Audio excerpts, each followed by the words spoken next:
జోగి రమేష్ గారు, మీరు ఈ వీడియో చూస్తున్నారని అనుకుంటున్నాను. వీలైతే మీ గౌడ సామాజిక వర్గానికి కూడా షేర్ చేయండి. అధికారంలో ఉన్నప్పుడు జగన్ చెప్పాడని చంద్రబాబు ఇంటి మీదకి వెళ్లి దాడి చేశావు. పవన్ కళ్యాణ్ ను అమ్మనాబూతులు తిట్టావు. చిన్నపిల్లాడు అమర్నాథ్ గౌడ్పై వైసీపీ వారు పెట్రోల్ పోసి కాల్చి చంపేస్తే జగన్ పై ప్రేమతో నోరు మెదపలేదు. అధికారం కోల్పోయాక కూడా జగన్ ఉన్నాడనే ధీమాతో ఇష్టానుసారంగా మాట్లాడావు. BC card తీశావు.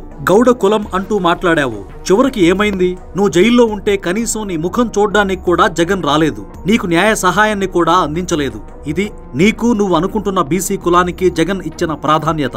గతంలో వైసీపీ రెడ్డి నాయకులు మిథున్ రెడ్డి, చెవిరెడ్డి భాస్కర్ రెడ్డి, పిన్నెల్లి రామకృష్ణారెడ్డి లాంటి రెడ్లకు కోర్టులో వాదించడానికి నిరంజన్ రెడ్డి, పొన్నవోలు సుధాకర్ రెడ్డి లాంటి వాళ్లను పంపించాడు. వారు అరెస్ట్ అయినప్పుడు నానా గొడవలు, నానా యాగీలు, ములాఖత్తులు, ప్రెస్ మీట్లు పెట్టి అన్యాయం, అక్రమం అంటూ విడుదలయ్యే వరకు అలుపెరగని న్యాయ పోరాటాలు చేయించిన జగన్ పాపం బీసీ జోగి రమేష్ గౌడ్ గారికి జగన్ రెడ్డి గారు కనీసం జైలు మర్యాద కూడా ఇవ్వలేదు. వివరాల్లోకి వెళ్తే, జగన్ ఆదేశాల మేరకు ఇటీవల చంద్రబాబును ఇరికించడానికి జోగి రమేష్ ఒక ప్రణాళిక రచించాడు. చీప్ లిక్కర్ తయారు చేసి చంద్రబాబు చేయిస్తున్నాడని ప్రజలను నమ్మించడానికి తెలుగుదేశం పార్టీకి చెందిన వ్యక్తినే భాగస్వామిగా పెట్టుకున్నాడు. అనుకున్నట్లుగా చిత్తూరు జిల్లా ములకల చెరువులో నకిలీ మద్యం తయారు చేశాడు. ఇలా తయారు చేసిన నకిలీ మద్యం డంపును ఇబ్రహీంపట్నంకు తెప్పించి కావాలని ఇక్కడ కల్తీ మద్యం తయారు చేస్తున్నారంటూ మీడియాకు లీకులిచ్చాడు. పోలీసుల వద్దకు సమాచారం వెళ్లడంతో అక్కడకు వచ్చి తనిఖీ చేయగా కల్తీ మద్యం లభ్యమైంది. సీరియస్ అయిన చంద్రబాబు జోగి రమేష్ కు భాగస్వాములుగా ఉన్న